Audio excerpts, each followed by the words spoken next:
Good morning, class. Today we start a Gauss theorem. As we all know that the Gauss theorem states that the total electric flux linked through any Gaussian surface means any closed surface, is equal to the 1 by epsilon naught times of the total charge enclosed with the surface.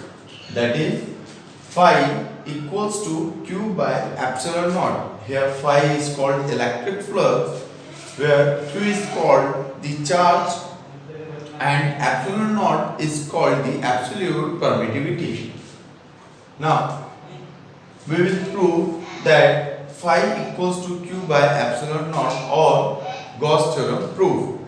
So for that we need a closed surface. So here we consider a closed surface a sphere. Suppose this is a closed surface, that is a sphere, whose radius we suppose r. R is the radius of that surface. Here r is the radius of a sphere.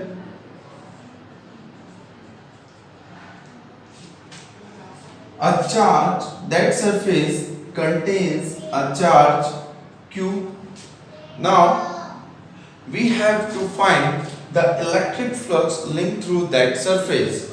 So for that, here we suppose a small surface area of that sphere. Like here we suppose a small surface area, that is ds. Here ds is the small surface area of the sphere. Small surface area of the sphere. Now here the direction of that area vector of that ds will always normally to the surface. So at that point the direction of the ds will be radially outwards. This is the direction of that area vector, that is ds. Now at every point of that surface the direction of electric field also radially outwards. So at that point the direction of electric field also radially outwards, and both are parallel to each other. That means electric field and area vector are parallel to each other at every point of the sphere. So if they are parallel, then the angle between them will be 0 degree. So here we suppose first the intensity of electric field. What is intensity of electric field? We know that E equals to 1 by 4 pi epsilon naught into Q by r square. From this to this, the distance is, that is r. So here we take the distance is r square. Now first we find what is the electric flux linked with this small surface, that is ds. This small surface ds. After that we integrate that electric flux so that we can find the total electric flux linked with that sphere. So here the electric flux linked with ds, that is d phi, is small electric flux, that is, it is the dot product of electric field and area vector. So E dot ds. Here we know that E and ds are parallel to each other. So here dot product E dot ds is equals to EDS cos theta, and here as they are parallel to each other, so the theta is 0. So here we put cos 0. Cos 0 is 1. So d phi E equals to EDS. Give it equation number 2. And here E is equals to 1 by 4 pi epsilon naught Q by r square. We get equation number 1. Now this is the electric flux linked with this small surface ds.